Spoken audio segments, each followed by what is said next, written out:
To speak of the final initiation is to turn our gaze away from the flickering shadows of the world's marketplace and toward the silent, towering architecture of the cosmos that waits behind the veil of our everyday perception.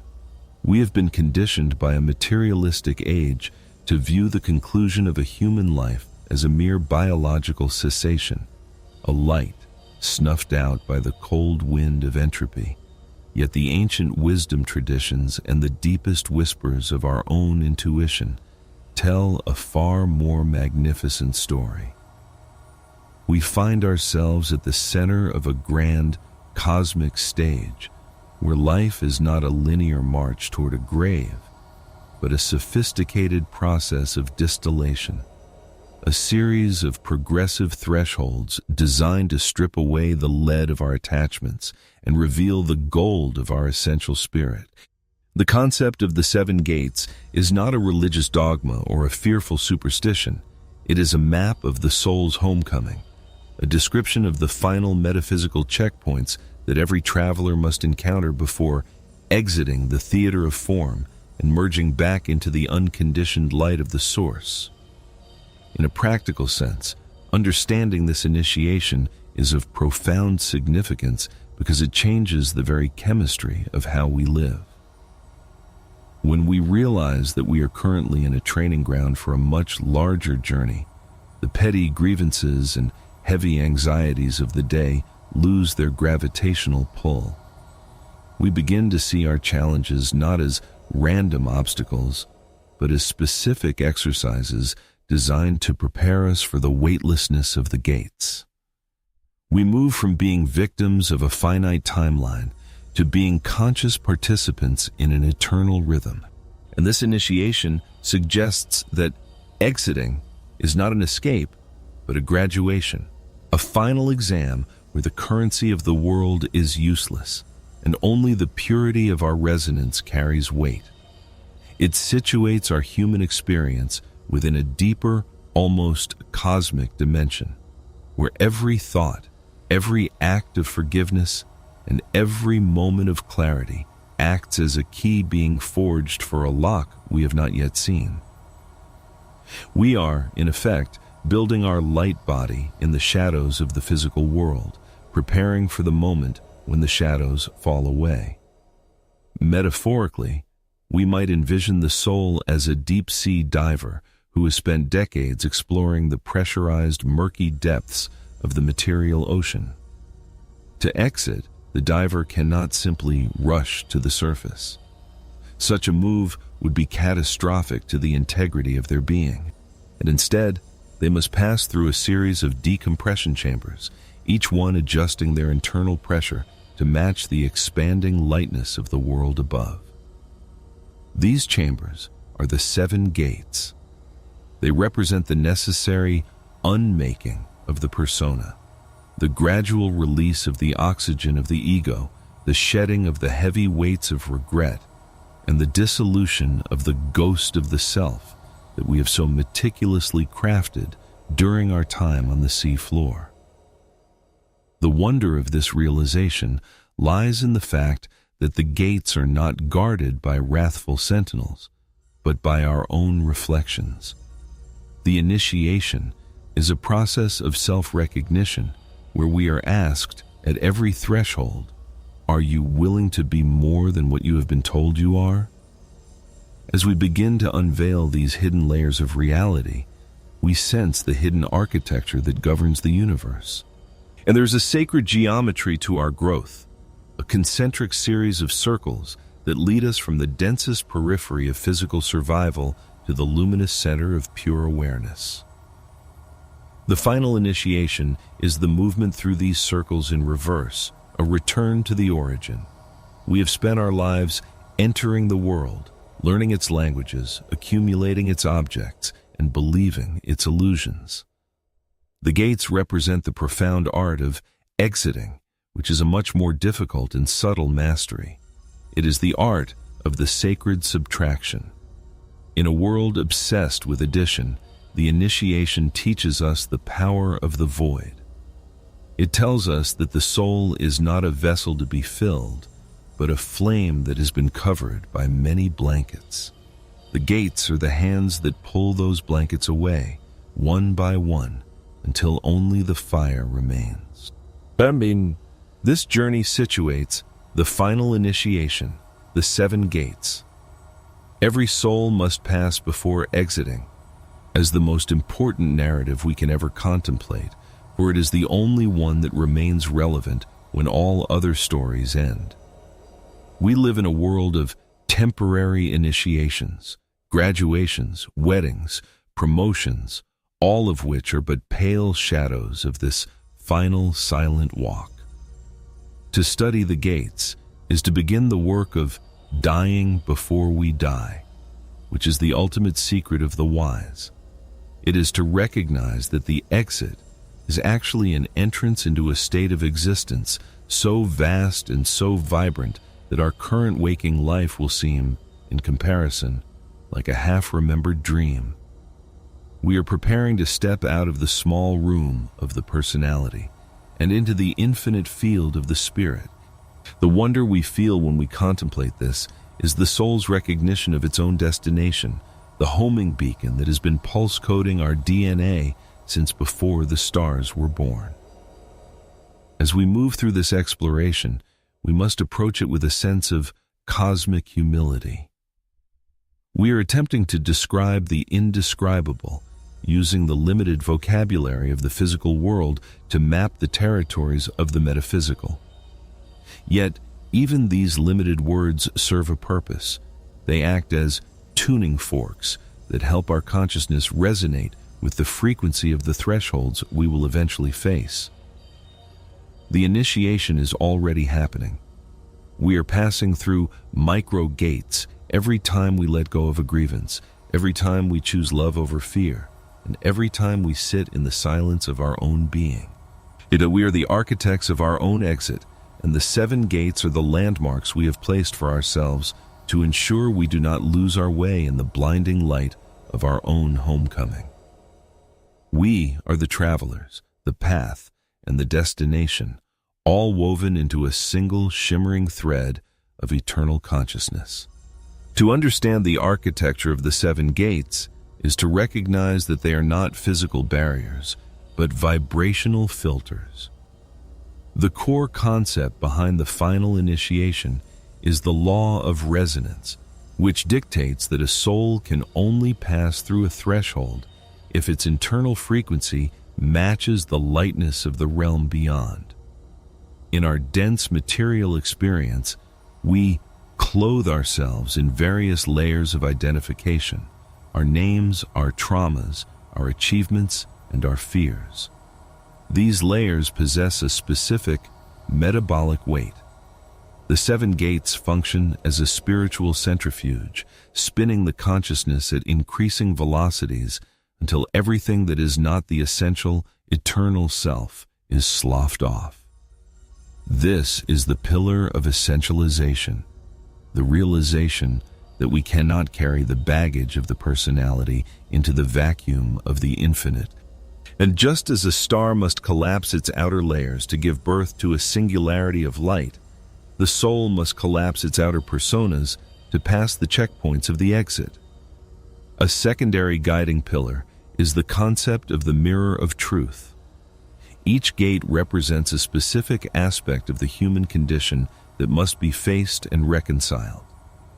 These are not judgments imposed by an external deity, but internal evaluations triggered by the soul's own confrontation with its history.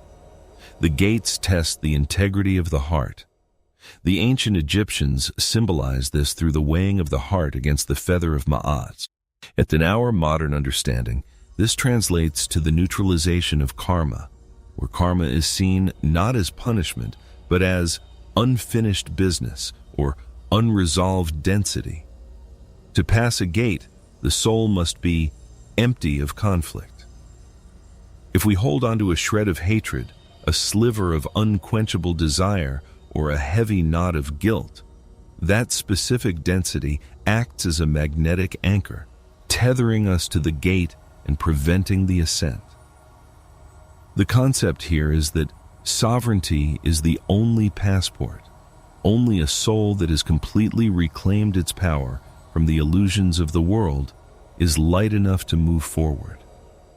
Intertwined with this is the pillar of the dissolution of linear time. As the soul approaches the gates, the clock time of the physical world begins to warp and fade, replaced by the vertical time of the spirit. We begin to perceive our entire life not as a string of separate events, but as a single, simultaneous, geometric pattern. This is the core theme of life review as geometric alignment. We see how every choice we made contributed to the symmetry or asymmetry of our being. The gates are the points where we must straighten the lines. We are asked to witness the ripples our actions sent through the collective field, and to acknowledge the truth of those ripples without the defensive filters of the ego. This is a process of absolute radical honesty, where the illusion of the self versus other is finally discarded, revealing that every harm we caused was a harm to our own structure, and every act of love was a reinforcement of our own light. Furthermore, we encounter the theme of the elements of the soul. The 7 gates often correspond to the refinement of the energetic centers within the human vessel, the chakra system, or the 7 metals of the alchemists.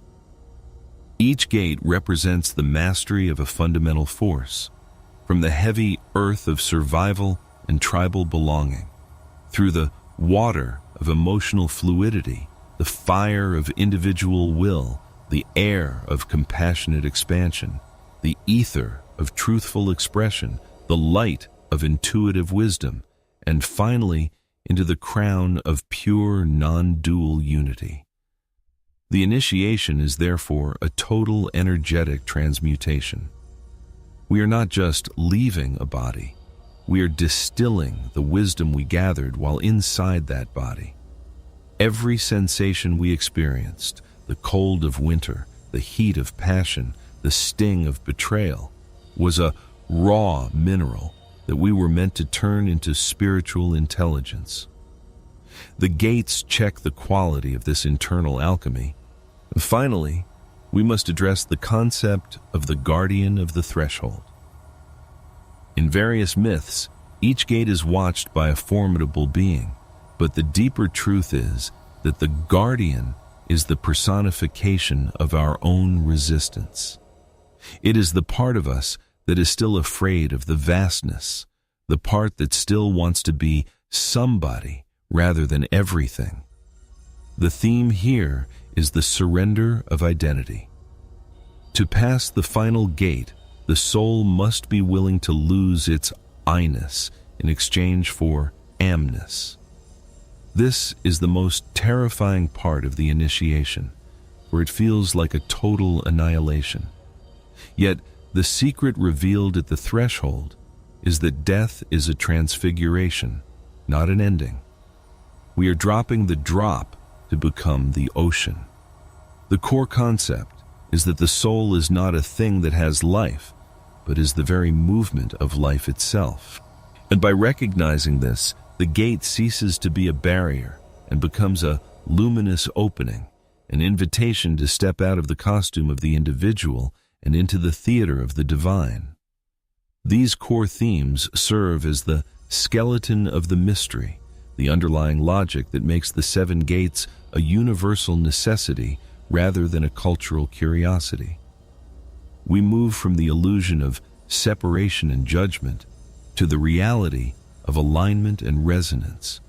We begin to see our lives as a deliberate tuning process, where every joy and every sorrow was a moment spent adjusting the frequency of our soul to be ready for the final magnificent broadcast. As we move into the deeper symbolic narratives, we will see how these abstract concepts take on the vibrant colors of myth and story, showing us the path that every hero, saint, and seeker has walked since the beginning of time. To look upon the 7 gates is to read the story of the soul written in the stars and the dust. One of the most hauntingly beautiful symbolic narratives is the legend of the Silver Traveler and the Seven Veils. In this tale, a soul descending into the world of matter was given 7 shimmering veils of light to protect its purity. As it passed through the gates of birth, it traded these veils for garments of skin, bone, and ego. When the time came for the final initiation, the traveler stood before the first gate, the gate of the root, and was met by a silent sentinel who asked for the weight of the earth. The traveler tried to pass, but their pockets were heavy with the stones of property and the dust of physical pride. Only when the traveler knelt and emptied their hands into the soil could the gate swing open.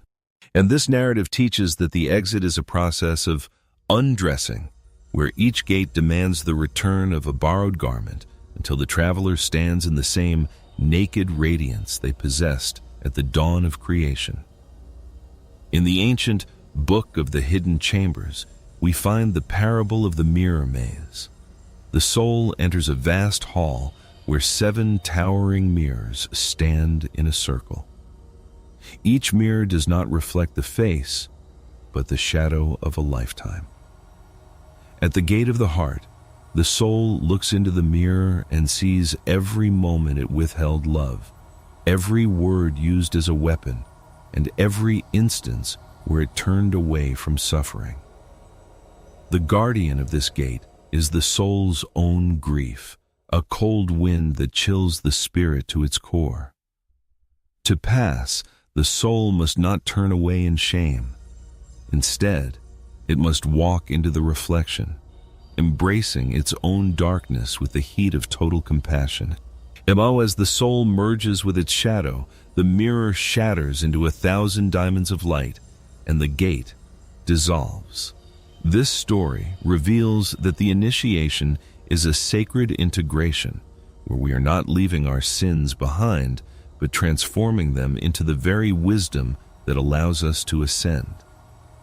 Consider also the myth of the alchemical furnace and the 7 calcinations. The soul is envisioned as a black stone of raw experience, plunged into a fire that burns at 7 different intensities. At the gate of the throat, the fire turns a deep electric blue, the flame of truthful expression. Here, every lie the soul ever told, every truth it suppressed to please others, and every mask it wore to fit into the world is melted away. And the narrative describes the soul screaming the silence, a paradoxical state where the noise of the personality is burned off to reveal the still small voice of the divine. This is the refinement of the word.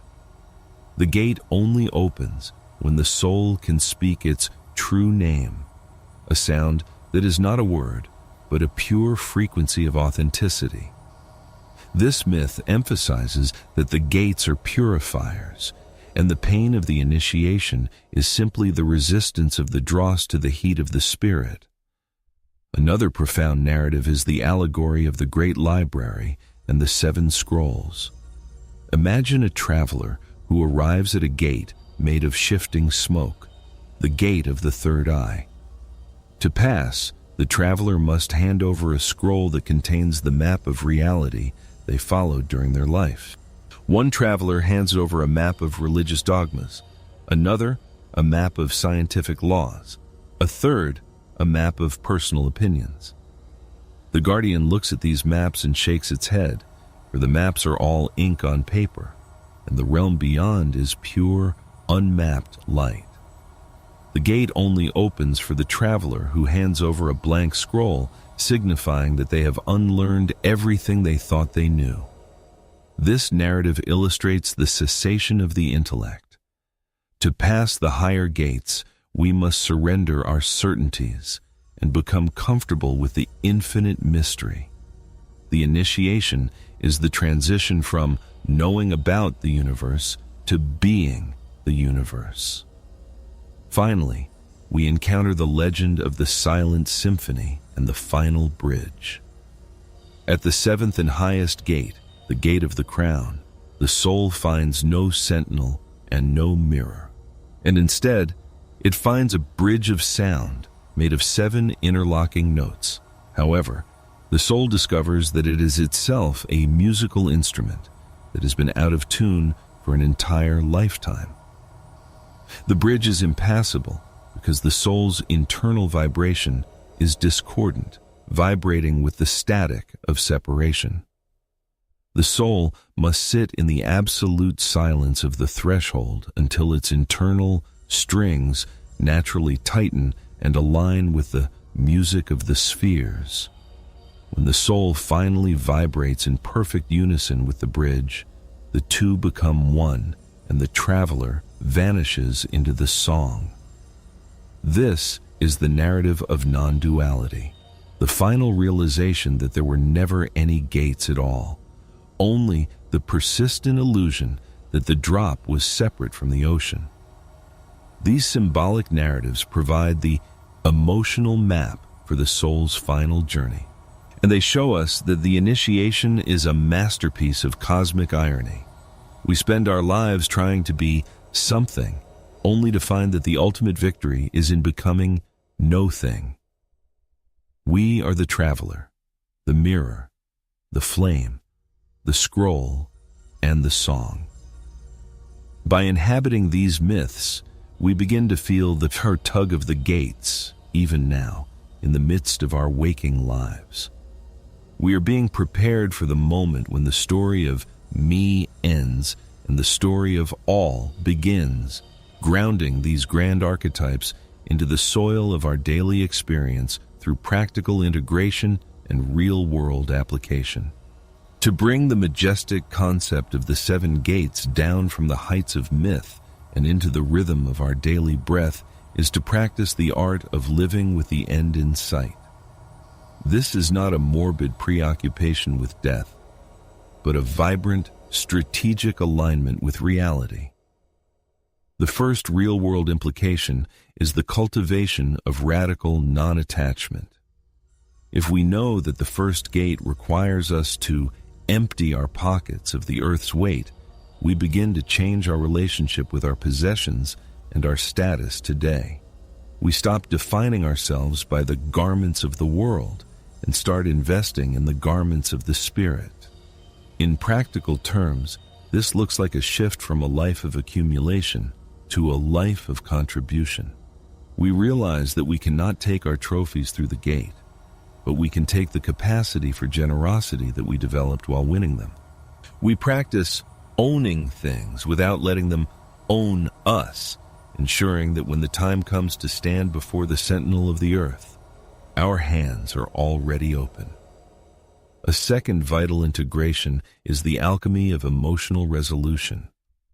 If the second gate is a mirror of the heart that reflects our unresolved conflicts, then the practical work of our lives is the constant daily practice of forgiveness as maintenance.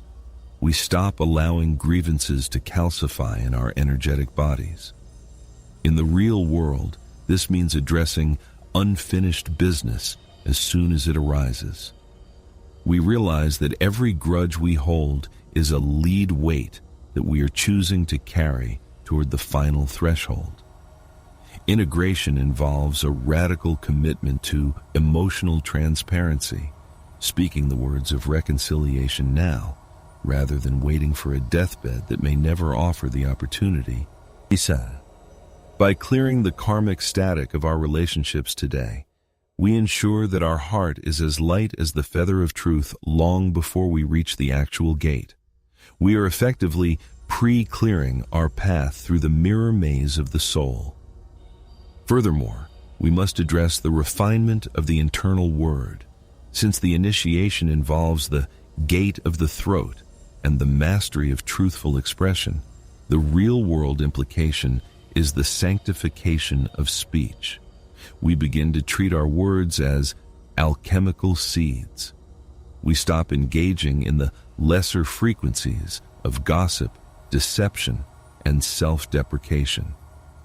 Practical integration means speaking only that which is true, kind, and necessary. We realize that every lie we tell creates a splinter in our own spiritual structure that will eventually have to be burned away in the blue flame of the threshold. By practicing absolute authenticity now, even when it is uncomfortable, we are tuning the instrument of our being. We are learning to speak our true name in the midst of a world of masks, ensuring that when we reach the gate of the word, our voice is already a perfect, resonant note. Another critical aspect of real-world application is the expansion into intellectual silence. If the higher gates require us to surrender our maps of reality, we must practice cognitive humility in our daily lives. This involves the intentional loosening of our dogmas and certainties.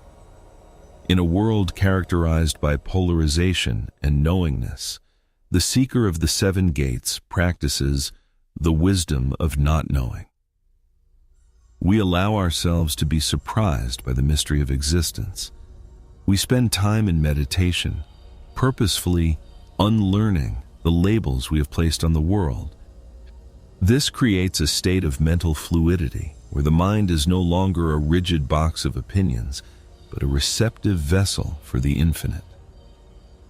By practicing this blank scroll state today, we prevent the smoke of the third eye from becoming a blinding fog when we finally encounter the gate of shifting smoke. Finally, we integrate the sovereignty of the present moment. The final initiation teaches us that the gates are passed through the vertical time of the spirit. Practical integration means breaking the habit of living in the horizontal, constantly leaning into the future or dragging the past. We practice radical presence, and we treat every mundane task, washing the dishes, walking the dog, sitting in traffic, as a micro-initiation. We bring the full, unfragmented light of our awareness to the present, refusing to leak our energy into the illusions of then and there. This creates a density of being that makes the soul unshakable. When we live fully in the now, we are already standing in the eternal now that exists beyond the seventh gate. We are no longer travelers waiting for an exit. We are the ever-living who have already found the center. These practical steps transform the seven gates from a distant, cosmic event into a luminous way of life. We are no longer afraid of the final examination because we have been taking the practice tests every single day. We move through the world as conscious initiates, lighter, clearer, and more sovereign with every breath. We are the architects of our own graduation, meticulously crafting the keys of character that will allow us to glide through the thresholds of the infinite with the grace of a homecoming bird. We have walked the silvered perimeter of our own eventual departure, tracing the geometry of the seven gates from the heavy foundations of the earth to the silent, resonant crown of the infinite. Through this exploration, we have seen that the final initiation, the seven gates, every soul must pass before exiting, is not a journey into a dark unknown, but a return to a radiant, forgotten origin.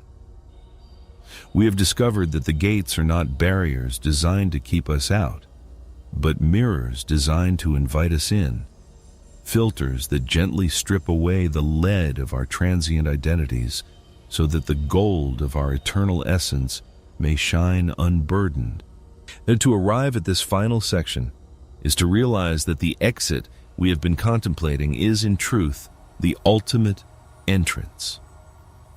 It is the moment when the drop finally remembers it is the ocean, and the traveler realizes they have never for a moment left the home they were so desperately seeking.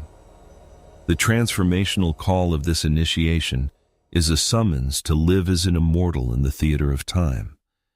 It is a demand that you stop playing the role of the finite victim and begin to inhabit the stature of the sovereign soul.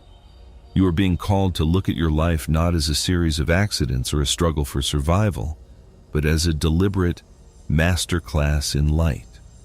This requires a radical shift in perspective, seeing every challenge as a gatekeeper, testing your resonance, and every joy as a fuel for your ascent. You are being asked to become the curator of your own frequency, meticulously ensuring that when you eventually stand before the 7 thresholds, you carry nothing but the lightness of your own liberated being. This call necessitates a final, decisive abdication of the weight of the world. We live in a collective dream that prizes the heavy, the solid, and the accumulated. The initiation calls you to lighten the load. You must stop fueling the narratives of regret, the addiction to grievances, and the illusion that your value is tied to your garments of skin. The transformational call is to practice sacred transparency, to live so honestly, so lovingly, and so presently that there is no shadow left for the mirrors of the gates to catch. That you are being asked to die to the small self every single morning, so that when the final sunset arrives, there is nothing left to die but a shell that you have already outgrown.